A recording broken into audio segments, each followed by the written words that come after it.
The night Claire Monroe confessed the thing she had once sworn she would never let slip into words, that sometimes she wished the man everyone in this house feared would look at her just once. She believed she was in a safe place. It was far too late. Only she and Maggie remained in the warm, softly lit kitchen of the Moretti mansion, the place where maids washed their hands before going home, and where secrets sometimes softened beneath the pale glow of yellow light. But somewhere beyond the door that had not closed all the way, in the darkness of the hallway leading to the back staircase, Julian Moretti stood perfectly still, and from the moment he heard his own name fall from her lips, nothing was the same. Claire had no idea how long she had been holding that dream in her mind. Perhaps only a few days, yet the feeling it left inside her stretched on like an entire month. The dream was unlike anything she had ever experienced. Too vivid, too close, too dangerous to dismiss as a fleeting, foolish thought. She had intended to bury it, but Maggie had noticed the distant haze in her eyes all day long. And when Maggie pressed her to speak, Claire let the confession slip out, as if she needed to exhale what had been choking her. In the dim kitchen light, the scent of toasted bread and melting butter still lingered. Maggie, her silver hair tied up neatly the way she always wore it, was washing her hands at the sink. Claire stood at the marble counter, slicing strawberries for the next morning's dessert, her hands trembling slightly, the knife drifting off its straight line. "I know it is ridiculous," Claire whispered, almost breathless. "I dreamed about him, Julian, in the library." Maggie said nothing, only tilted her head toward her. Claire swallowed hard. "He came close, touched my hand, said I distracted him, that he noticed every time I walked into a room." Maggie set the dish towel down on the counter and slowly turned toward her. And then, Claire avoided her eyes, looking instead at her own unsteady hands. "He said if I didn't tell him to stop, he would kiss me until I forgot every rule in this house." Maggie held in a breath, her eyes widening. "That doesn't sound like a dream, Claire. It sounds like a dangerous confession." Claire let out a faint laugh, but it was brittle, short, drained of any real amusement. "I know. And I hate myself for dreaming it." She had no idea that only a few steps away, Julian stood pressed against the hallway wall, the shadows cloaking most of his tall frame. He had meant to go down to the kitchen for a glass of water, trying to escape the dry negotiations unfolding upstairs. But when he heard his name, clear and unmistakable in Claire's voice, he froze. Every word she spoke afterward cut across the careful armor of control he had built around his life. Inside the kitchen, Maggie's steps slowed, her eyes sharpening with caution. "Claire, you're saying this in a place where you shouldn't. A man like Mr. Moretti is not someone you should be dreaming about. And if he ever found out..." Claire shook her head, her voice cracking. "I'd rather move to Alaska and live with bears than let him know that." Maggie pressed her lips together, not smiling.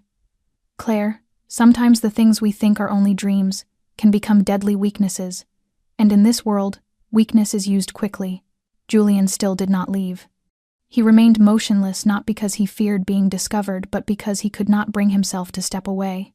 He could not stop imagining her in the library, her hands trembling as she placed a book back on the shelf, her lips parting softly as she said his name with a voice that sounded both frightened and drawn toward him. That dream did not belong only to Claire. Now it lived in Julian Moretti's mind as well, and he knew he would not be able to face her in the morning as if he had heard nothing at all. If you are still here listening, then perhaps you are like us, drawn to stories that reach a quiet, hidden place deep inside the heart. Please consider subscribing to the channel, liking the video, and sharing it if you feel this story is leading you toward something you cannot quite name. Where are you listening from? Leave a comment and tell us the city and the state where you are, because every line you share is a way for this story to travel farther and touch even more hearts. Thank you for staying with us. Now, let us continue. Claire Monroe woke earlier than usual the next morning, though sleep had barely touched her. Every time she closed her eyes, she could hear her own voice echoing from the kitchen the night before, each word of that forbidden dream ringing with startling clarity. She kept telling herself she had said it to Maggie, someone she trusted, and that Julian could not possibly have been nearby, could not possibly have heard. But something in the cold stillness of dawn made it impossible to believe that completely. She washed her face twice, changed her uniform twice, tied her hair higher and neater than she ever did. Even so, her heartbeat kept leaping every time she thought about having to look Julian Moretti in the eyes. No one knew what had churned inside her the night before, and Claire intended to keep it a secret she would bury deep. The mansion was as quiet as it always was in the early hours. Sunlight streamed through the tall windows, laying pale patches across the classic tiled floor. Claire carried the breakfast tray down the hallway, her fingers gripping the handles so tightly her knuckles blanched. She stopped in front of the doors to the grand dining room, drew in a slow breath, and pushed them open with her elbow. For a brief, desperate moment she hoped the room would still be empty, that Julian had not risen yet, or had already gone out. But he was there. He sat at the head of the table, dressed in a black button-down shirt, a steaming cup of coffee in his hand, his eyes fixed on her as though he had been waiting. No one else was in the room, only the two of them, and a taut silence that pressed against the walls. Claire set the tray down slowly, forcing her expression into something calm and practiced. She kept her gaze lowered, eyes fixed on the expensive porcelain. "Good morning, Mr. Moretti," she murmured, her voice trembling despite how hard she tried to steady it. Julian did not answer at once. He lifted his cup, took a quiet sip, and set it down again with measured ease. "Good morning, Claire." Only those 4 simple words. Yet when he spoke her name, the low, even tone pulled at something beneath the surface and sent chills rising along her skin. It was the first time he had ever said her name. Not the maid, not she, but Claire. Her hands tightened, the blood draining from her cheeks. "Breakfast today is poached eggs, garlic butter toast, and sliced fruit," she stammered, standing beside the table with both hands folded at her apron. Julian tilted his head slightly. "Strawberries." Claire froze. He was looking down at the plate, at the neatly fanned slices of fruit. "You are very careful when you cut fruit," he continued in a calm voice, a tone that could not be called unusual by anyone else. But for Claire, each word felt like a blade dipped in ice. He knew. He had heard. He said nothing outright, offered no confirmation. But he shifted a simple observation into an arrow aimed directly at her. She nodded, stepping back. "I will let you enjoy your meal," she said quickly. "If you need anything else, just call." She turned toward the door, almost fleeing. But before her hand reached the handle, he spoke again, his voice lower, firmer. "Claire." She stopped, her heart dropping like a stone. "Yes?" He was no longer looking at the plate or the coffee. His eyes were on her alone, heavy, sharp, as though he were looking straight through every flimsy shield she had thrown up around herself. "I had a night filled with many thoughts. About many things." Claire tightened her grip on the handle, her back still to him. "I hope you slept well, sir." Julian was silent for a long beat. "I will speak with you later, Claire." She did not answer. She only nodded once, slipped out the door, and walked quickly down the hallway, her heart pounding like a drum against her ribs. The door closed behind her, but his words remained hanging in the air. He had not denied, he had not confirmed, but he had heard, and he wanted to talk. Claire moved down the hall without letting herself breathe too deeply. The game had begun, and she was no longer sure there was a way back. Claire moved quickly down the long hallway, her soft canvas shoes making no sound against the old tiled floor, yet inside her head every heartbeat pounded like an urgent drum. She could not tell what frightened her more, the fact that Julian had heard that dream, or the way he looked at her that morning when he spoke her name, as if each syllable had belonged to him for a very long time. She slipped into the prep room, the small space, behind the kitchen where the maids changed uniforms and caught their breath between shifts. The moment the door closed, Claire leaned back against the wall, eyes shut, fingers gripping the front of her apron as though she needed something to hold on to. She could not believe it had happened. He knew. There was no doubt left. And the worst part was that she was not entirely certain she wanted to turn back time to stop any of it. The door opened softly and shut again behind her. Maggie stepped in, carrying a tray of freshly toasted bread, the warm scent of melting butter spilling into the room with her. Her eyes landed immediately on Claire's pale face and dazed stare. Maggie set the tray down, wiped her hands on her apron, and walked over without a word. She did not need to ask. Her expression said she already understood. "You saw him, didn't you?" Maggie asked, her voice low and steady, as if she were speaking to someone who had just come back from a dangerous place. Claire nodded, staring at nothing, her lips moving without forming words. "I brought his breakfast. He spoke to me. He said my name, mentioned strawberries." Maggie let out a long breath and pulled out a chair. "You think he heard last night?" Claire nodded again, this time with certainty. It is not a thought anymore. I know he did. He did not say it directly. But that look, that voice, he knows. Maggie fell silent, her hands clasped together, her gaze lowering to her worn black shoes. After a long moment she spoke, soft but firm. Claire, you are stepping into a place people like us are never meant to go too far into. Claire turned toward her. I did not mean anything by it. I just dreamed, and slipped. Maggie shook her head, neither smiling nor scolding. It is never just a dream when the man in it is Julian Moretti. That man does not live in the same world we do. You think he is only the master of this house, but he is more than that, and far more dangerous. If you are not careful, things can fall out of your hands before you even understand what is happening. Claire clutched the fabric of her uniform, a shiver running down her spine. She did not want to hear that. She did not want to feel as though she stood on the edge of something dark and shifting. But deep down she knew Maggie was right. Julian was not merely a powerful man. He belonged to another world entirely, a world with its own rules, a world where emotions were not meant to be shown, and where the person who stirred his heart could become either a weakness or prey. What do I do? Claire whispered, almost pleading. Maggie rose and placed a hand on her shoulder. Keep your distance. Do your work. And whatever you do, do not let your emotions lead you.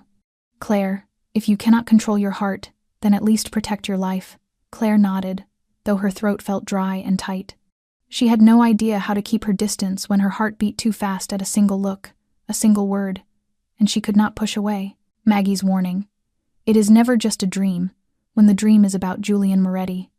That sentence would follow her for the entire day, perhaps for her entire life. Claire spent the whole morning unable to breathe properly. Every movement became mechanical. Her hands washed glasses, folded napkins, wiped tables, but her mind spun in chaos, torn between Maggie's warnings and Julian's cold, attentive gaze. She tried to obey Maggie, keeping her distance, avoiding every place where she might accidentally cross his path. But the mansion was too large, and Julian's power stretched too far. Avoiding him felt like trying to stop a storm with her bare hands. When the clock struck 10:30, she heard footsteps she instantly recognized on the wooden hallway floor. They were not hurried, not light, but each one carried a presence that shifted the air around it. The door to the service room opened. Ethan, Julian's private assistant, stood there in a perfectly tailored black suit, his expression as unreadable as always, though something in his eyes made Claire feel as if she were being summoned to stand before a judge. Mr. Moretti would like to see you in the library, he said, his voice calm, as if announcing an appointment arranged long beforehand. Claire froze, her heart dropping straight into her stomach. She stared at Ethan, her lips parting as though to ask why, but no sound came out. Ethan gave a single nod, then turned and walked away, leaving the door slightly ajar behind him, like a question that offered no option except to follow. Claire walked down the main hallway, each step stretching into what felt like a full minute. She knew exactly where the library was. Everyone who worked in the house knew. But no one had ever been summoned there privately. The library belonged to Julian, a territory no one entered without permission, and certainly not a place where a housemaid like her would ever be called in the middle of a workday. When she stopped before the heavy wooden door carved with dragons and old Italian patterns, she hesitated. Her hand lifted, paused for a few seconds, then tapped lightly. A low voice came from within. "Come in." Claire pushed the door open and stepped inside. The room unfolded before her like a different world, its walls lined with books from floor to ceiling, its warm golden light falling from low-hanging lamps, the faint scent of wood and leather drifting through the air. Julian stood beside the large window with his back to her, one hand in his pocket. He wore no jacket, only a white shirt with the sleeves rolled up and the collar unbuttoned just enough to reveal the line of his collarbone and the sun-browned skin beneath the fabric. She stood still, barely breathing. He turned toward her and his gaze met hers directly. There was no smile, no deliberate coldness, only a kind of focus that made her heart stop for a beat. "Do you know why I asked you to come here, Claire?" he asked, his voice deep, not loud, but strong enough to close off every exit. Claire shook her head, her eyes fixed on the wooden floor. "I suppose... I am not entirely sure, sir." Julian stepped closer, stopping only a few feet from her. "I do not like hidden things. In this house, every sound has an echo, Every word has a consequence. Claire swallowed hard, her fingers twisting tightly into her apron. Julian watched her a moment longer, then spoke, his voice dropping lower. Last night, you and Maggie spoke in the kitchen. Claire's head lifted in shock. There was no doubt left. He had heard. The whole thing. The dream. Julian looked straight into her eyes. You dreamed of me. Claire's face flushed as she looked down again. I am sorry. It was just a meaningless dream. I did not mean anything by it. Julian stepped closer, his voice almost a whisper. You said I distracted you, that if I kissed you, you would forget every rule in this house. Claire's breath caught, her heart racing wildly against her ribs. I did not know you were there. If I had known, I would not have. Julian cut her off. If you had known, you would not have dreamed it? Or you would not have admitted it? Claire clenched her hands, her cheeks burning with shame and confusion. I know my place. I should not think such things. I promise it will not affect my work. Julian was silent for a long beat before stepping back, though his eyes never left her. You are the first person in this house to speak aloud something that should have remained locked inside. And that has caught my attention. Claire looked at him, unable to tell whether that was a warning or an admission. Julian turned toward the shelves, pulling out an old novel with a careless touch. I did not call you here to reprimand you. I want to know. He looked back at her, his eyes darkening beneath the warm light. That dream. How much of it was real? Claire froze, her whole body turning rigid. She did not know how to answer. And in that moment she realized every line between master and servant, between dream and reality, was beginning to blur right in front of her. She stood still beneath the weight of the question he had just asked, the words echoing inside her as the air in the library grew heavier, almost thick enough to touch. Julian Moretti, the man she only dared glance at from a distance, was now standing within arm's reach, asking her something no master would ever ask a housemaid. She did not know whether it was his calm, deep voice or the unwavering gaze that held her still, but her throat tightened until no words could escape. She lowered her head, her hands gripping her apron so tightly her knuckles turned white. I do not know, she whispered, her voice almost disappearing among the shelves. I did not mean to dream of you. It just happened. Julian said nothing. He stood where he was, neither moving closer nor stepping away, leaving a tense space stretched between them. Claire wet her lips, still looking down. But in that dream, you were different. Not like what I have seen. Not cold, not frightening, just human. Her words fell into the room like a small act of defiance, a confession that asked for no forgiveness, only understanding. Julian tilted his head slightly, his eyes darkening not with anger but with something deeper, harder to read. So, in your eyes, I am a monster. Claire's head snapped up at once, panic flooding her face. No, that is not what I meant. Julian pressed his lips together, but did not interrupt. Claire drew a breath and released it slowly, as though every word scraped her on its way out. I do not know who you truly are. I only hear the whispers, the stories, about power, about silence, about how people fear you. And I thought that if I feared you too, it would keep me safe. Julian closed his eyes for a brief moment, then opened them again, and the look he gave her now was no longer an interrogation.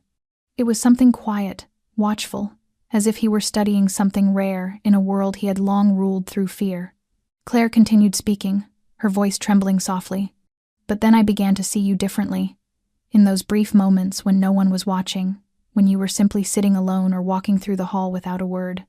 There was something in your eyes that made me wonder whether, if I looked closer, I might see something behind all that silence. Julian moved slowly toward the large reading table at the center of the room, letting his fingers glide across the polished wood. You should not look that closely, he said, not in reproach but like a gentle warning. Claire nodded, her voice dropping. I know, and I expect nothing. I just do not want you to think I am trying to cross a line. Julian lifted his gaze toward her, and the sharpness that usually lived in his eyes seemed softened by something darker and quieter. If I believed that, you would no longer be standing here. Claire stiffened, unsure whether those words were comfort or a blade wrapped in velvet. Julian slowly took his seat, leaning back against the heavy wooden chair, then motioned to her. Come here. Claire hesitated for a moment before stepping forward, stopping at a distance that felt both safe and deeply uncertain. Julian looked at her not with the eyes of a master addressing a servant, but with the gaze of a man standing at the edge of something unexpected.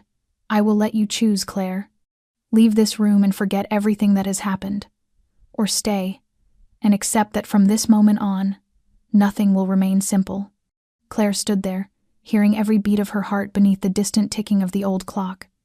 She had no idea what she might say, but she knew, somehow, that whichever choice she made would alter everything. She did not answer immediately. She simply stood before Julian Moretti in that quiet, private library that felt removed from the rest of the world. His offer still echoed in her ears, a thin line drawn not by command but by choice. Leave, as if this conversation had never happened, or stay and step into something she could not yet name. She felt her thoughts stretching thin, the fragile layers of protection she had built throughout her months in this house beginning to crack. Claire was not naive. She understood the kind of power standing before her, a power unlike anything she had ever known. Julian was not merely a man. He was a closed system, a world without light, a place where every rule was his and every consequence unpredictable. She had entered this house with clear intentions, with loyalty, with a simple plan: work quietly, save money, avoid anything that could shift the course of her life. But now she no longer knew where she stood. Julian's words were neither threats nor assurances. They felt like an unspoken contract in which all control belonged to him, while she was nothing more than an unanswered question. Claire drew a long breath, then stepped back. Julian watched her without pushing, without disappointment, as if he too were waiting to see whether the path she chose would match the one he had already envisioned. She bowed her head, her voice so soft it nearly dissolved in the air. "I would like to excuse myself." Julian said nothing. He only nodded once, leaving the door of choice open, yet not advancing toward her. Claire left the library with slow, weighted steps. It was only when the door closed behind her that she realized her hands were shaking. She pressed her palm over her chest, where her heart still pounded as if she had escaped a fall she herself had initiated. She did not know how long she had been inside that room, but the hallway light had changed color. Everything around her remained the same: staff passing by, sounds drifting from the kitchen, doors opening and closing, a phone ringing in the steward's office, all the familiar patterns of an ordinary day. Only Claire was no longer the same. She stepped into the dressing room and sank onto the small wooden chair in the corner. Her face stared back at her from the round mirror on the wall, her high ponytail now uneven, her lips pressed tight from tension, her eyes restless and lost. She no longer recognized herself. Maggie stepped into the room only a few minutes later, saying nothing at first, simply looking at Claire before closing the door softly behind her. "What did he say to you?" she asked, her voice steady but unable to hide its worry. Claire lifted her eyes, her lips trembling. "He was not angry, he did not threaten me, but he knew everything. And then, he told me I could leave or I could stay." Maggie studied her for a long moment before slowly taking the seat beside her. "That is how he controls," she said. "He does not need to give orders. He only has to open a door and let people walk through it on their own." Claire nodded, tears rising not out of sadness but from the realization that she had already brushed against something she could not undo. I think I already stepped one foot inside it. From the moment I let that dream exist." Maggie did not answer. She simply took Claire's hand, warm and light. "If you are not ready, Claire, then step back while you still can. In this house, every feeling has a price, and once you enter that game of power, no one remains themselves anymore." Claire turned away, looking toward the small window where a pale beam of sunlight touched the floor. Inside her, a silent question rose. Had she lost her choice that night? Or from the very first moment her eyes met Julian Moretti's? That afternoon, the sky darkened earlier than usual, though it was only a little past 4. Heavy gray clouds pressed low over the garden behind the Moretti estate, and the wind rushed through the tall cypress trees, sending dry leaves scattering across the stone paths. Claire was outside tending the lavender beds she maintained once a week, one of the few tasks that brought her a sense of calm in a house where danger always seemed to lurk behind every door. But today, the air felt different. She sensed it the moment she stepped outside. Not clearly, not sharply, just a quiet instinct whispering beneath the surface like water murmuring under thin ice. Claire did not notice the man until he was simply there. A shadow slipped past the tall greenery lining the side path toward the parking area. When she straightened and turned instinctively, he was already standing between two columns, wearing a long gray coat dusted at the hem, a hat pulled low to hide most of his face, leaving only a pair of dark, deep, cold eyes. Claire stepped back, her hand tightening around the pruning shears, but before she could speak, the stranger moved toward her. Not quickly enough to send her into panic, but not slowly enough for her to call for help. "You're Claire, right?" he asked, his voice rough and low, tinged with something both mocking and dangerous. Claire froze. She had no idea whether she should deny it or run. "I do not know who you are, and you are not allowed to be here." He stopped a few steps away, offering a faint, humorless smile. "Just someone who cares about you, and someone who wants you to pass along a message." Claire backed up again, her shoulder brushing against the low shrub behind her. Her breath grew shallow. "I will call security." He shrugged as though the threat meant nothing. "You can do that, but before they arrive, listen carefully." He leaned in slightly, his eyes narrowing. "Tell Julian Moretti not everyone forgets a blood debt, and tell him that the ones he thinks are gone are sometimes only waiting for their moment." Claire went rigid, her lips parted but no sound came. That voice, that message, it was not only a threat. It was a reminder that Julian's world was never truly quiet. She had just brushed against a piece of the darkness he always kept hidden beneath calm eyes and immaculate suits. Footsteps sounded behind her. One of the security guards was approaching from the hallway leading to the parking area. Claire barely had a moment to turn her head, but when she looked forward again, the man was gone as if he had never existed. No sound, no trace, only the faint sting of old cigarette smoke lingering in the cold air. The guard asked her a few questions, but Claire could only stammer that a stranger had appeared and then walked away. She did not repeat what he had said, not because she wished to hide it, but because she had not yet grasped the full weight of the threat threaded through his words. She was escorted back into the house, her hands still trembling, her eyes fixed on the empty stretch of courtyard where the stranger had stood. She slipped into the laundry room, closed the door behind her, leaned against the wall, and tried to steady herself. Her thoughts spun wildly. Julian needed to know about this. But how could she face him now? After the conversation in the library, after choosing to walk away instead of staying, she felt caught between two storms. One was the unnamed feeling growing larger every day between her and Julian, and the other was the real, unforgiving world of danger she had been dragged into without warning. Claire lifted a hand to her collar, her heartbeat still wild and unsteady. The man's words echoed through her like a dark incantation. A blood debt. Those who disappeared. The right moment. She did not know when she had been pulled into this game. She only knew she was no longer an observer, she was part of it, and Julian Moretti's game of power had just gained a threat no one could predict. Claire did not remember how she walked out of the laundry room. Everything after the encounter felt wrapped in a heavy fog. She slipped out of the service hallway, forcing herself to look composed though her insides were trembling with confusion and fear. She could not tell whether she feared more for herself or for whatever the stranger meant to unleash with those shadowed warnings.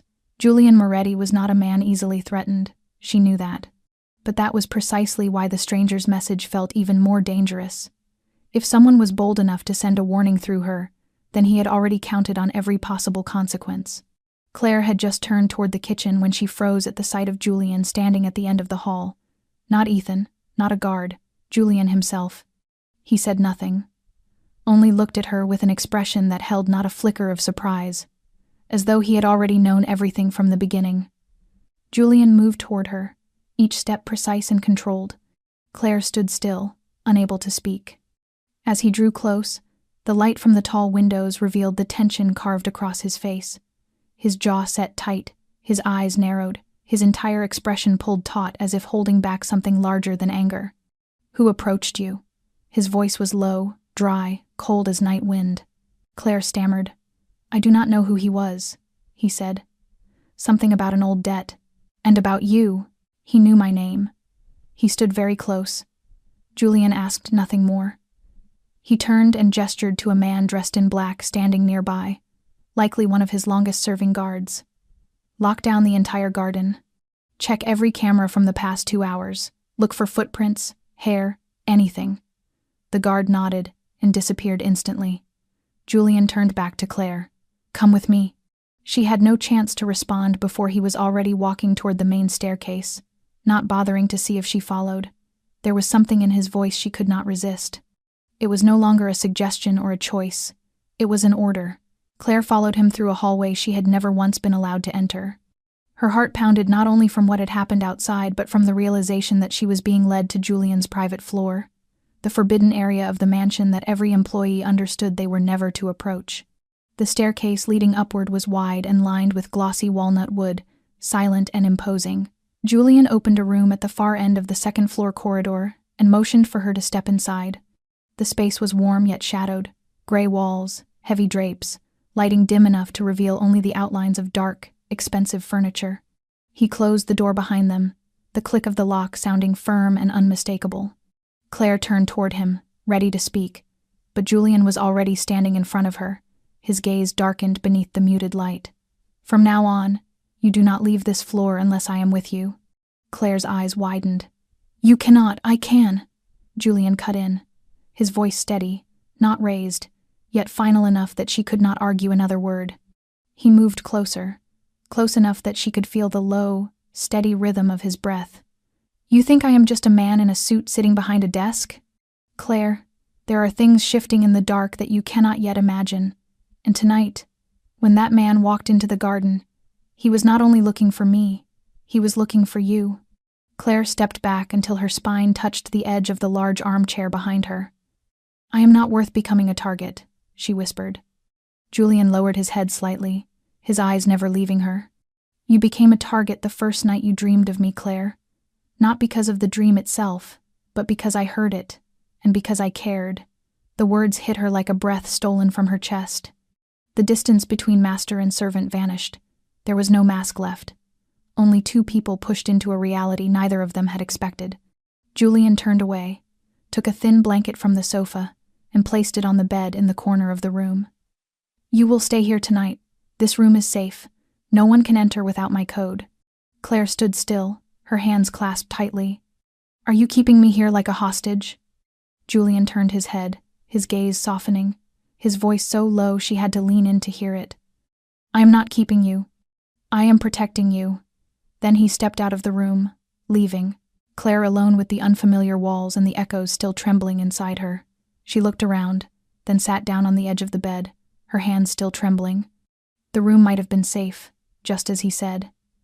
But inside her, the storm had not quieted at all. Claire could not sleep. She sat on the edge of the bed for hours, her eyes fixed on the locked wooden door, her ears straining for any sound from the hallway. But Julian Moretti's private floor was so quiet that her own thoughts seemed to swell and strike harder against her mind. She had said nothing when he left, asked no questions, offered no resistance, because she had still been too shocked to understand where she was or why she had been brought there. But now, after being alone long enough to think, only one emotion remained: anger. Anger at being taken here without her consent.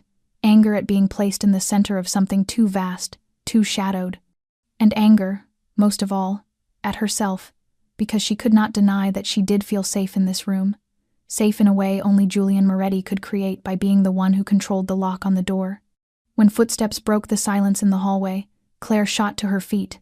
The door opened slowly, and Julian stepped inside, his coat gone, a glass of water in his hand. He closed the door gently, unaware of the tension rising like heat across her face. Claire walked toward him, her voice not loud but tightly held. "I am not something to be hidden away whenever trouble appears." Julian paused, his eyes narrowing slightly, surprised but silent. Claire pressed on, each word sharp. "I know you think you are protecting me, but you do not have the right to decide where I sleep, where I go, what I do. I do not belong to your world, Julian. And I do not want to become part of that power game just because I happen to dream about you." Julian let a long beat pass before setting the glass down on the table beside him. He looked at her with the same low calm as always, but this time there was something heavier underneath, almost weary. "You think I am doing this for power?" Claire pressed her lips together, her eyes locked on his. "I do not know. But if you mean to turn me into a pawn, then at least say it clearly." Julian stepped forward, not threatening, just close enough to ensure his words reached her without fading. "If I wanted to use you, Claire, I would not have asked for your choice in the library. I would not have given you one at all. Claire froze. He was right. For all the control he carried in every movement, he had never forced her. Julian continued, his voice slower, more deliberate. I protect you not because you are weak. I protect you because I have seen what others will do when they believe you are the weakest link in me. I cannot allow that. Claire swallowed hard, her thoughts scattering. You can protect me without keeping me here like this. Julian looked at her, his gaze softening again. You think I am imprisoning you, but the truth is, Claire, I am the one who cannot walk out of this room if I know you are out there alone, unprotected. You do not know what you have become in the eyes of the people outside, but I know, and I will not allow you to become bait in any war they intend to start. His words carried no romance, no polished promises, yet they made Claire's heart falter because they were true, unembellished, unadorned.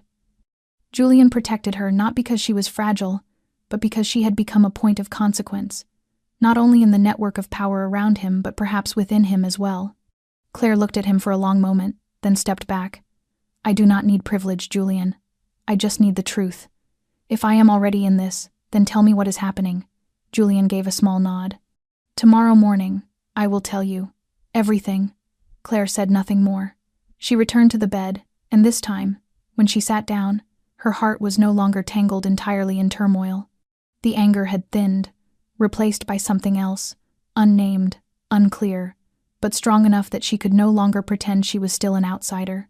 The next morning, Claire woke in the unfamiliar room, yet it no longer felt entirely foreign. Morning light slipped through the heavy curtains, leaving soft, pale streaks across the charcoal-colored carpet. She rose slowly, her palm brushing the blanket still faintly warm. After last night's confrontation, she no longer felt alone in this dangerous world she had stumbled into. There had been something in Julian's eyes, in the way he spoke of protection, that made her realize she had entered his world not only with carelessness but with a part of her heart. She dressed and left the private floor when the guard allowed her to pass. The house had returned to its usual rhythm, the hurried footsteps of the staff, the drifting smell of coffee and toasted bread from the kitchen. But as Claire descended the stairs, she saw Maggie waiting at the bottom, as if she had known precisely when Claire would appear. She said nothing as Claire approached, only nodded once before leading her toward the back garden where the lavender bushes she had trimmed yesterday still scented the early air. They sat on the stone bench beside the small koi pond, one of the few places in the Moretti estate that ever felt peaceful. Maggie looked at Claire with eyes filled with emotions words could not fully hold. Last night you stayed on his floor. Claire neither denied nor defended herself. She simply nodded. Maggie exhaled, not a sigh of blame, but the sigh of someone who understood how complicated emotion could be when it refused to stay simple. Julian does not allow anyone up there.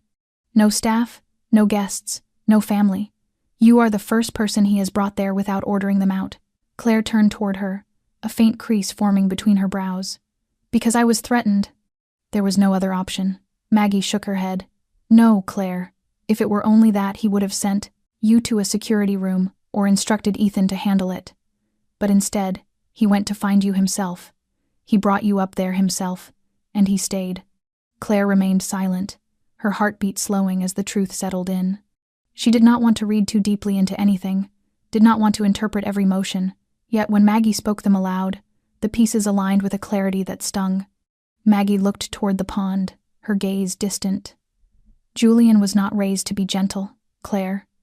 He grew up under rules that left no room for mercy. His entire life has been built around control, around fear, and then you appeared, in a strange and unexpected way. Claire let out a small, wavering laugh, still unable to believe she could influence someone like Julian. I did nothing. I just happened to dream, and happened to say it out loud. Maggie turned back to her, her expression warmer than Claire had ever seen. And that is exactly what changed him. A man like Julian Moretti is not afraid of those who carry knives. What he fears most are those who make him feel something real. You reminded him he is human, not an emblem, not a machine. Do you have any idea how rare that is? Claire lowered her head and remained silent for a long time. Too many emotions were stirring inside her, fear, doubt, and something else, a quiet warmth spreading from the things Maggie had said. So what am I supposed to do? She whispered, almost as if speaking only to herself. Maggie rose, brushing the hem of her skirt. No one can teach you how to love a man like Julian. You only need to ask yourself whether you have the courage to keep walking when you do not know whether the path ahead will lead to light or a cliff. Claire looked up after her, feeling a soft breeze pass by, carrying the scent of lavender, the thin light of early morning, and the fragrance of a beginning that had no name yet. She did not know how she had changed Julian, but she knew this. She was no longer the Claire who had first stepped into this house. And she understood that once someone touches the heart of a man named Julian Moretti, neither person will ever be able to turn back. Rain fell that afternoon, heavy drops striking relentlessly against the glass walkway that connected the two wings of the estate. Claire was standing in the main laundry room when a small sound from the guard's radio near the sink made her jump. Moments later, Ethan appeared, tension etched across his face, his eyes sweeping the walls as though searching for something unseen. He did not wait for her to ask. "Mr. Moretti wants to see you. Right now." The safe room. Claire's heart tightened. She did not know what was happening, but something in the way Ethan spoke, something in the way the entire house felt quieter than usual, told her that something was wrong. No one was ever summoned to the safe room unless the situation was grave. She nodded and followed him down the main hallway, her hurried footsteps echoing against the marble floor. The hidden steel door behind the library opened after Julian scanned his fingerprint 3 times. He did not look at her as it unlocked, merely tilted his head for her to step inside first. Claire walked into the room slowly. It was no larger than a small bedroom but reinforced entirely by steel. A large screen displayed security feeds from all around the property, a few small wooden cabinets with locked drawers, and 2 deep gray leather chairs facing each other at the center. The light was dim, the room soundproof, and the faint scent of old paper mixed with a trace of mint tobacco hung in the air. Julian entered behind her, closed the door, and leaned back against the steel wall, arms crossed, eyes fixed on the monitors. Claire stood still, waiting. She did not need to ask anything. His silence already told her the truth. Someone was approaching, and he wanted her here, in the safest place the house possessed. Time thickened around them, heavy and unmoving. No unnecessary words, no stray sounds, only the slow, controlled rhythm of Julian's breath and Claire's gaze, drifting toward him more often than she wished to admit. At last he turned toward her, unbuttoning the top of his shirt, his voice low and roughened. "I hate bringing anyone in here.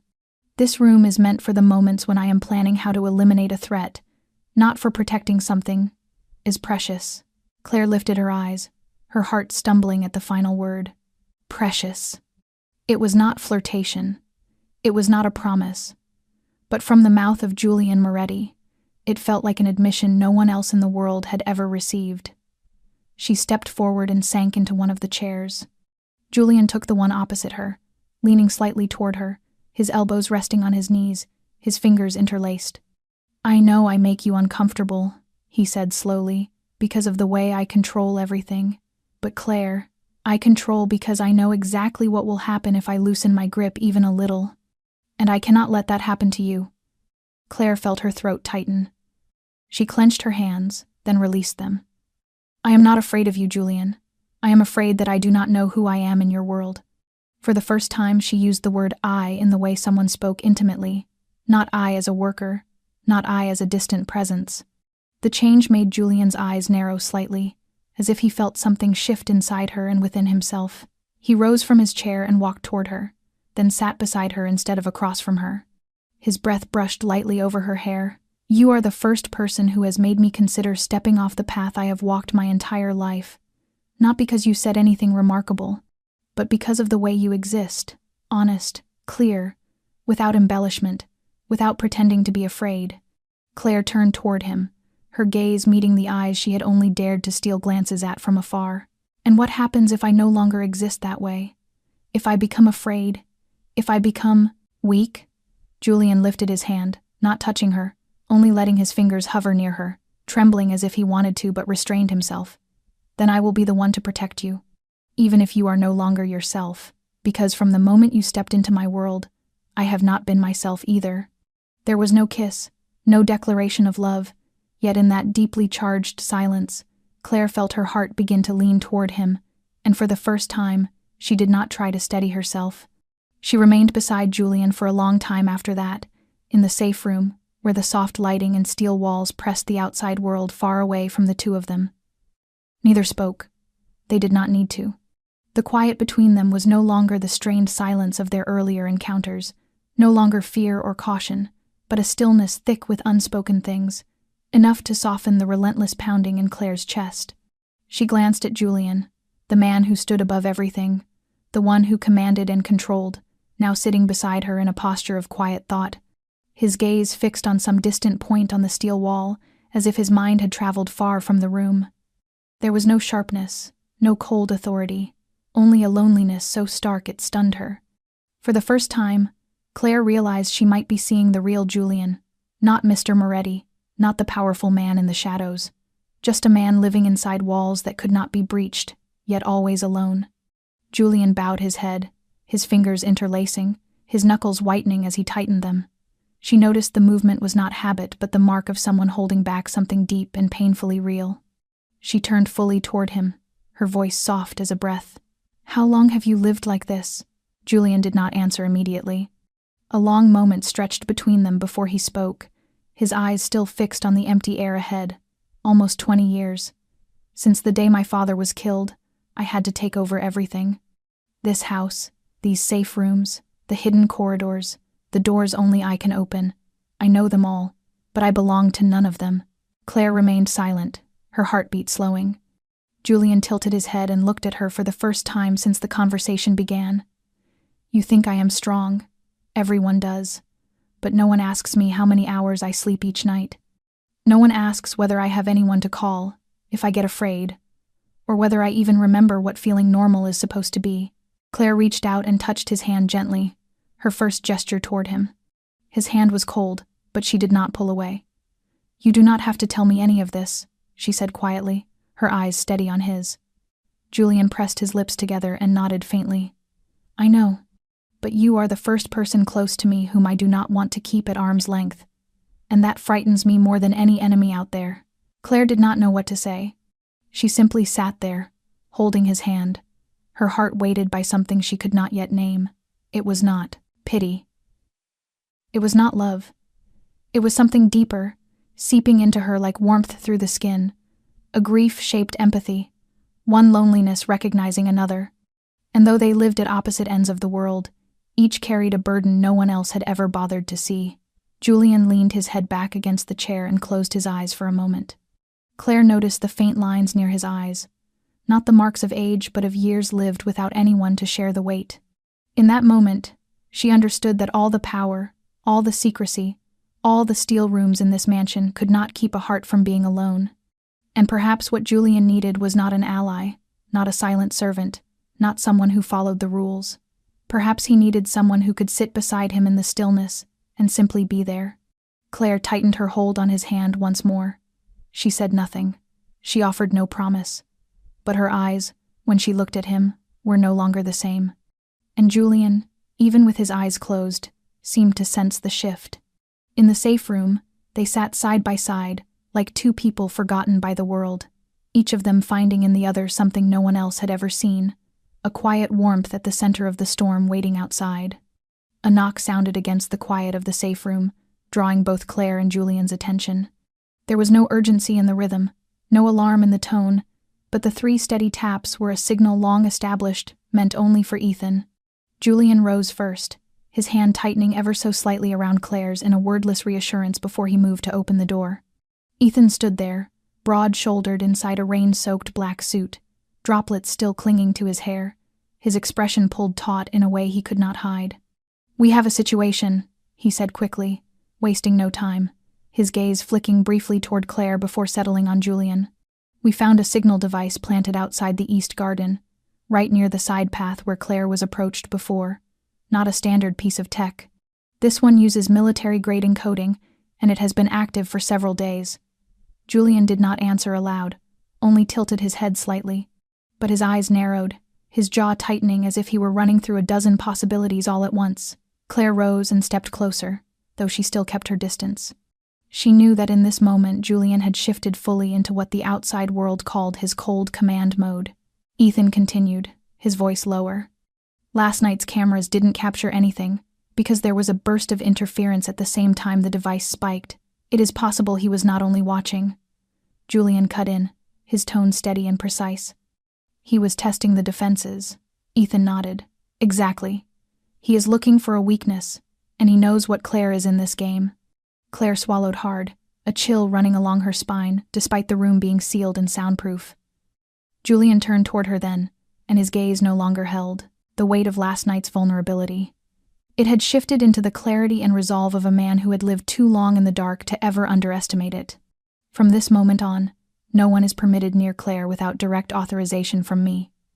Every entry point on this floor gets new encryption. Double the cameras. Ethan, I want 3 rotating security layers, moving every 10 minutes, no overlap. Ethan nodded without hesitation. I will take care of it. Julian was not finished, and one more thing. Starting today, Claire is not just someone who needs protection. She is the center of our response against the man targeting me. If he reveals himself through her, I will be the one to end him. Claire froze, her heartbeat stumbling into a frantic rhythm. She knew Julian could be cold, but the way he spoke now carried something more than strategy. It was personal, almost visceral, as if anyone who dared touch her again would find no corner of the world large enough to hide in.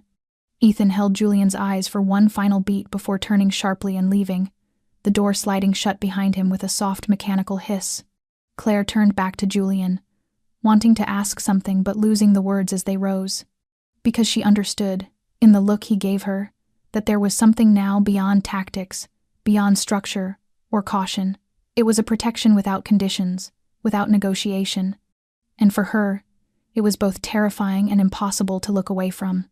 Claire stepped out of the safe room after Ethan left, though her heart still pounded as if trying to break free from her chest. A guard named Harris escorted her back to the staff wing, exactly as Julian had ordered. Everything seemed to have changed within a matter of hours. The once quiet hallways now had more men in black, stationed at shadowed corners, fingers pressed to earpieces, their eyes tracking even the smallest movements. Claire felt as if she had stepped into a film she had never agreed to star in. When they reached the laundry room, Harris stopped, checked the hallway cameras twice, then nodded for her to go inside. Stay here for 10 minutes. I will be right outside the door, he said, his voice low and firm. Claire nodded and stepped in, letting out a long breath. The room was nearly empty, only a few machines running, the whir of spinning water filling the space. It felt too quiet, too fragile, the kind of calm that could shatter at the slightest touch. She bent down to pick up a stack of towels when she heard a faint sound at the far end of the room. A tiny metallic tap, like someone knocking against a pipe. Claire turned. Harris? There was no reply. She took a step forward, then another, a cold ripple running down her spine. Then the lights flickered once and died. Claire held her breath. Harris? She called again, her voice smaller, trembling. A shadow shifted behind the door, and before she could react, a strong arm wrapped around her waist, pulling her back, while a hand clamped over her mouth, cutting off her scream. Easy, a stranger whispered against her ear, his breath cold as steel. Or you will make things worse. Claire struggled, but he was too strong. He dragged her toward the service exit that led into the maintenance corridor only technicians ever used. Her heartbeat thundered so violently it hurt. He watches you more than I expected, the man murmured, his tone disturbingly calm. Good, that will make this useful. Claire tried to bite his hand but was met with a painful squeeze. He shoved her forward in the dark, each heavy footstep echoing with terrifying certainty. Just a moment, he whispered, just long enough to send a message. When the maintenance door swung open, a rush of cold air hit her face. Claire lashed out, kicking his leg hard enough to make him falter. He growled, clamping her mouth even tighter. But the noise was enough. Footsteps thundered toward them, followed by Harris shouting, "Stop!" Everything happened in an instant. The man jerked Claire sharply to the left, hauling her deeper into the tunnel. Harris lunged, but the stranger twisted, using Claire as a shield. "Let her go!" Harris barked. "You should shoot." The man laughed softly. "But you will not." Claire felt her legs sliding, her body dragged backward, her vision swimming with fear. The man continued retreating, breath burning against the back of her neck. But before he could reach the second junction, a voice cut through the narrow hallway and froze everything in place. "Let her go." Julian's voice, Claire felt the stranger's entire body tense in a single violent twitch, the instinctive panic of someone who realized he had crossed a line too far. He stepped back once more, but this time his grip slackened just slightly, as though he was weighing an escape. Julian stepped into the sliver of light remaining in the hallway, his silhouette long against the wall, his posture sharp as a blade. No weapon, no shouting, just his presence. The man hissed under his breath. "We will meet again," he murmured, and in that same heartbeat, he shoved Claire toward Harris and bolted down the emergency passageway. Harris caught her before she fell, while Julian surged forward, but the steel door slammed shut right in front of him with a violent metallic lock. Claire gasped, tears spilling from the shock. Julian turned instantly, abandoning the chase. He strode toward her, placing a hand on her shoulder as if needing to confirm she was truly standing there. His eyes burned with anger and something more frightening, fear. "He touched you," he whispered, his voice breaking under the pressure he never allowed anyone to see. Claire trembled so hard she could not speak. And before she could draw a full breath, Julian issued an order, his tone sharp enough to cut through stone. "From this moment," he said to Harris, his gaze never leaving Claire, "you do not let her out of your sight, not for a single second, because this time, she had almost been taken from him, and the next time, the man might not run." Right after the steel door slammed shut and the intruder's footsteps vanished into the underground passage, Julian did not wait even a second before signaling Harris to take Claire back to the secure floor. He spun around, his eyes burning with a heat sharp enough to scorch through the wall that had cut off his chase. He pulled out his encrypted phone and spoke in clipped, decisive tones. "Ethan, seal every auxiliary gate. Check the facial recognition system. He has entered this house twice. A third time will be the last." On the other end, Ethan's voice answered immediately, without a single question or hesitation. "Accessing the data now. There are unfamiliar footprints in the east hallway." He exited through the lower technical door. Julian strode toward his private elevator, his hand clenched so tightly the tendons in his wrist rose beneath his skin. He was not simply angry. He was calculating. From the intruder's steps, the way he moved through shadows, the corners he chose, Julian understood this was not a man who worked alone, and the fact that he left Claire alive was not mercy. It was a challenge, a grave mistake. Trace protocols lit up across the entire Moretti estate, and in less than 15 minutes, Ethan sent over a short video clip showing the blurred face of the man who had held Claire. Julian stood before the screen, committing every line of that face to memory. It was not unfamiliar. It belonged to an old name. One of the hired killers who once served under his father's rival, a man who should have been erased from the map of power years ago. Julian let out a cold laugh and turned to Ethan, who stood beside him. "He wants to come back. Fine. But this time, we will make sure he does not leave again." Ethan nodded once and lifted his phone. Within less than an hour, Julian's surveillance network was active across 3 neighboring states. From traffic cameras to underground checkpoints, from informants to cab drivers, every contact received the same instruction: locate the target, keep your distance, do not act until Julian arrives in person. Night fell under a suffocating silence. Claire was kept on the top floor, guarded by 2 layers of security and her own separate system, but Julian was not there. He sat inside an armored SUV with Ethan and 3 of his most loyal men, moving through the older neighborhoods of the southern outskirts where the first signal device had been found. A nearby gas station camera had caught footage of a suspicious vehicle turning into a deserted side road. "He is hiding in an old warehouse," Ethan confirmed, his hand gripping a small pistol. Julian said nothing, merely signaling for the lights to be cut as the vehicle slowed. They arrived close to midnight. The metal warehouse appeared like a ghost on the empty lot, rusted and silent. Julian signaled for 2 guards to circle to the back, while he and Ethan headed through the main entrance. There were no warnings, no calls for surrender. Julian walked inside as if the place belonged to him, each step silent and deliberate. A sudden rustle echoed from within. A figure lunged forward, gun raised. But Julian was faster. A dry, muted thud sounded not from a bullet, but from a blade striking the attacker's arm, sending the gun clattering to the concrete. Julian closed in, forcing the man's head against the freezing floor, his voice a hiss of restrained fury. "Next time you want to send a message, write a letter. Do not lay a hand on what is mine." The man snarled and tried to pull free. "She is not worth dying for." Julian smiled, though there was no warmth in it. "Because she is worth it. You are still alive to say that." Ethan stepped forward, tying the man's hands and calling in the team to escort him out. Julian remained still for a moment on the cold concrete, his heart racing, though his eyes had calmed. He said nothing more. He simply turned and walked out of the warehouse, leaving behind whatever rage remained and every warning needed. Tonight, he had not only pulled Claire back from danger, he had sent out a declaration as sharp and cold as forged steel. Anyone who touched her even once would pay with whatever they valued most. And from that moment on, every shadow in the underworld would understand one thing clearly. Claire Monroe was no longer standing at the edge of the game. She was at its center, and she was untouchable. Claire sat curled in the corner of the bed in the upper safe room, wrapped tightly in a thick blanket that still could not stop the trembling running through her, as if it were rising from somewhere beneath her skin. Everything replayed like an endless nightmare, looping in her mind in sharp flashes, the stranger's hand gripping her waist, his cold breath scraping her ear, the sound of running footsteps echoing through the dark corridor.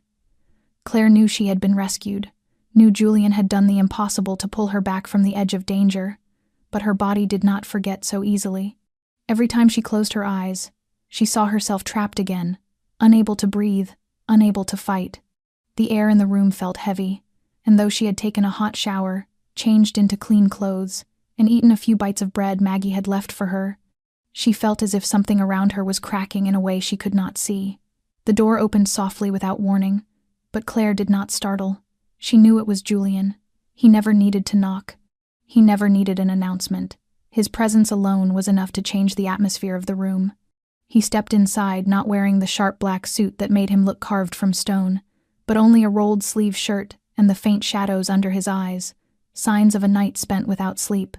He came closer, saying nothing, only looking at her. Claire lifted her gaze, her eyes still rimmed red, her lips pale, her cheeks drained of color. "I am fine," she whispered, the words slipping out like an old reflex, meant to protect herself. Julian tilted his head gently, his expression softening, but not in a way that invited pretense.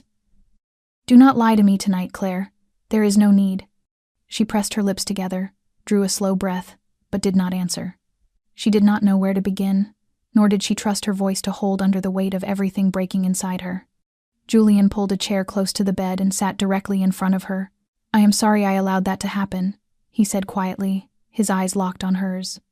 "I promised I would keep you safe, and I failed." Claire shook her head, her breathing uneven. "It was not your fault. He got in because I slipped up. I should not have stepped away from Harris." Julian, lifted his hand gently, his fingers brushing her wrist. "You are not at fault. Do not take on what does not belong to you." Claire lowered her head, her voice cracking. "But I was terrified, Julian. When he dragged me away, I thought I would never see you again. And that scared me more than being taken." The confession broke loose like a dam giving way, and when Julian pulled her into his arms, Claire did not resist. She let her forehead rest against his chest, listening to his steady heartbeat pulsing like a quiet lullaby beneath the chaos. He did not rush her, did not try to soothe her with empty promises. There was only presence, his hand moving slowly along her back with a patience she had never known in him. "I do not belong in your world," she murmured after a long silence, her voice still unsteady. "I am just someone who stumbled into a storm I do not understand." Julian gave a soft, low laugh, the kind that sounded like a crack opening in stone. "I once believed the same thing about myself, that I did not fit with anyone, that anyone who came close would only be hurt. But you are here, Claire. You have survived what many could never even imagine. And you still look at me not with fear, but with the courage to ask whether I am hurting too." Claire lifted her gaze, tears rising uncontrollably. Julian leaned in until his forehead rested lightly against hers. "I do not need you to be strong all the time. I only need you to stay." In that moment, inside the room designed to withstand every threat, Julian was no longer protecting her with guards or steel. He was protecting her with his own heart, something he had never offered to anyone else before her. Claire nodded softly, without a word, but that small nod was enough for Julian to hold her closer, enough for both of them to understand that from this moment on, neither of them would face their fear alone. Night settled slowly over the Moretti estate like a heavy curtain draping itself across every corner of the house. Yet in the upper room where Claire stayed, everything felt quiet in a gentler way. There were no hurried footsteps in the hallway, no tense exchanges over the comms. Only the soft whisper of wind slipping through the barely open window and the warm amber glow settling onto the carpet at the foot of the bed. Claire sat propped against the headboard, a thin blanket draped across her legs, her eyes still tired but no longer as vacant as they had been only a few hours earlier. Julian sat beside her, not in a suit, not in the sharp formality that usually shielded him, but simply as a man whose gaze had not left her since he walked into the room. He did not ask whether she wanted him to stay. He did not offer the kind of soothing words both of them knew would fall short. His presence itself was the reassurance. Claire looked toward the window, where the night sky shimmered with faint, scattered stars above a city already asleep.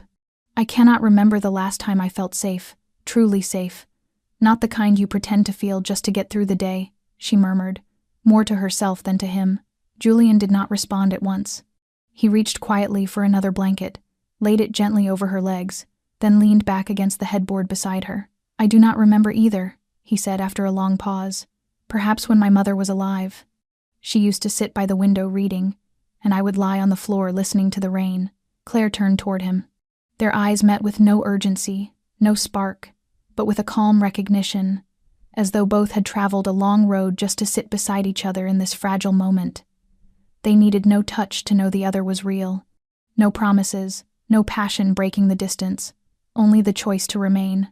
Julian tilted his head toward her, so gently she felt as though he feared startling her. She angled her shoulder, allowing him to lean against it. And for a few quiet seconds, they were like two lines once meant to run parallel, finding at last a rare point of crossing. What happens tomorrow? Claire asked softly, her gaze drifting back to the dark horizon. Julian closed his eyes, his voice low. I do not know. But tonight, you are here. And I have never needed anything so simple. Claire did not smile. She simply closed her eyes, allowing fatigue to pull her toward rest, comforted by the quiet nearness of someone who stayed close enough for her to feel his breath but far enough to honor the fractures inside her. Nothing else happened. No late-night kiss, no tender murmurs. Only two people sitting close in a world that refused to slow down, holding on to the one thing fear, danger, or darkness could not steal from them, unwavering presence. And as Claire drifted into sleep, her head settling gently on Julian's shoulder, he remained beside her, eyes open, guarding her dreams like a keeper of fire in the desert night. Not out of duty, but because for the first time in many years, he did not feel alone inside the fortress that had once been impenetrable even to himself. Dawn had barely begun to touch the sky when Claire woke, the first pale light slipping through the thick curtains and washing the room in a muted gray. Julian was still beside her, his head resting lightly against the chair, his eyes closed but his breathing steady, not quite asleep. Claire watched him for a long moment, as if trying to memorize every detail of the face that had stayed through the night. She moved carefully so as not to wake him, then crossed to the window, pressing her forehead against the cool glass. The unease returned, not from fear for herself but from something larger. She could not escape the thought that all of this had begun the moment she spoke aloud about her dream, the moment her own voice let his name slip free into the world where he could hear it. If not for her, the man would not have returned. If not for her, Julian would not have had to chase danger through the night or issue orders as though the world itself were closing in. She was the weakness the enemy had chosen, and in Julian Moretti's world, a weakness was something that could not be allowed to exist. When Julian opened his eyes, the first thing he saw was Claire's silhouette cast against the window, her hair falling softly as it brushed the glass. He sat up, his gaze never leaving her, and his voice drifted across the quiet room like a thread pulling her back. Were you planning to leave without saying a word? Claire startled, turned, and stepped toward the table where a small bag sat neatly packed with a few modest belongings. I cannot stay here anymore, Julian. I think if I leave, everything will ease up for you. He will have no reason to return. There will be no one for him to use against you. Julian rose and walked toward her slowly, neither angry nor harsh, only watching her with a depth that made the air in the room feel momentarily still. Do you truly believe that? That if you disappear, I will be safe? Claire lowered her head, gripping the strap of the bag tightly. It is not because I think you are weak. It is because I know you will never stop protecting me. And I am afraid that one day, that will cost you something you cannot afford to lose. Julian let out a faint, aching laugh, stepping closer and gently taking the bag from her hand, setting it back on the chair without breaking eye contact with her trembling face. You think I have never lost anything, Claire? You think I have never stood before the choice of holding on to someone, or letting them go because I believed it was better for them? Claire could not answer, her lips trembling. Julian lifted his hand and touched her cheek, the touch light and questioning, as if asking her to stay, as if pleading without words. I spent my life believing that affection was a luxury, that if I let someone in, I would have to give something up just to keep them. But you are different. You did not enter my life asking for anything. You stayed with courage. And I will not accept you using that same courage to walk away from me. Claire closed her eyes as tears escaped, and she stepped into him, her arms circling his body with a desperate honesty she could no longer hide. Julian held her tightly, like a man afraid that if he loosened his grip, she would disappear into thin air, and he would be dragged back into the coldness he had always known. I am not letting you go, he whispered, and not because I own you, but because I choose to stay with you, the same way you chose to stay with me on the night you were most afraid. Claire buried her face against his chest, her trembling dissolving into the steady rhythm of his heartbeat. There were no more choices left, no distance left to run to, because in that moment she understood that if there was any place safer than walls and guards, it was Julian Moretti's arms. Julian held her for a long time after her sobs faded, as if releasing her might break something fragile neither of them could repair. In that quiet room, lit with the first soft strokes of morning slipping through the heavy curtains, everything felt changed. There was no tension, no sudden alerts crackling through the security system, no urgent calls from Ethan slicing through the silence. Only the two of them, wrapped in a stillness deep enough for the truest parts of themselves to finally surface. Claire pulled away gently, her eyes still red but steadier now. Julian looked at her without hiding anything, the walls he once used to shield himself no longer standing. He breathed deeply, then spoke in a low, certain voice. I do not want you to stay out of fear of what might happen if you leave. And I will not let you think your place in my life is that of a maid who was pulled into this world by accident. Claire's eyes widened as she looked at him, hesitant, uncertain, but Julian stepped closer, his voice softening into something almost like a confession. I want you to stay because you want to. Not because of the job, not because of gratitude, but because you see something in me, something even I forgot existed a long time ago. Claire bit gently at her lower lip, feeling as though her entire body stood at the crossroads of two paths that could never be undone. What are you saying, Julian? He did not hesitate. I am saying I want you here, not as staff, not as someone protected like a guest, but as a part of my life. I know it may look nothing like anything you ever imagined, and it will not be easy, but I am done hiding from it. Claire looked at him, her eyes growing luminous with feelings she had not yet found the words for. Something warm and aching rose inside her, something fragile yet strong enough to tear through every reason she had crafted to walk away. I do not know if I am strong enough to step into your world, Julian, she whispered, her voice roughened. I do not know if I can stand beside you when everything around you is always threat and shadow. Julian touched her hand, his gaze carving itself into every word she had spoken. You do not have to be strong alone. I will be here, every time you need it, every time you are afraid, every time you feel like giving up. Claire bowed her head, letting a few silent seconds pass like a skipped heartbeat, then lifted her gaze again, her eyes now steadier, brighter. I will stay. But not in the old role, not because I owe you anything. I will stay because I believe I have been lost long enough, and I have finally found a place where I do not have to pretend anymore. Julian did not answer immediately. Instead, he stepped closer and took her hand in his, not tightly, only enough for her to feel he meant every word. They did not need a kiss to mark a beginning. They did not need vows or declarations. Her yes, the quiet resolve in her eyes, and the way she held his hand were more than enough. Outside, the world remained uncertain.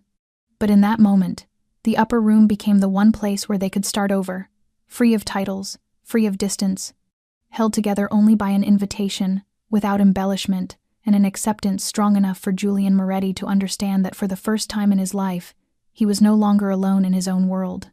1 week later, the Moretti estate seemed to breathe more slowly. There were no hurried footsteps of security teams racing through the halls, no guarded looks, No phones crackling with orders. Everything softened, quieted. And in that stillness, Claire Monroe stood on the front steps of the grand entrance, her hand gripping the strap of her bag, her gaze lingering on the doorway that had watched her pass countless times without anyone noticing. This time, she did not walk through it alone. Julian Moretti stepped out behind her, no longer the cold, commanding figure he once embodied, but a man emerging from his own shadows to move toward a life he once believed he had no right to touch. He said nothing as he placed his warm hand over hers, giving a gentle squeeze that told her they would not be turning back. Claire looked up at him and nodded.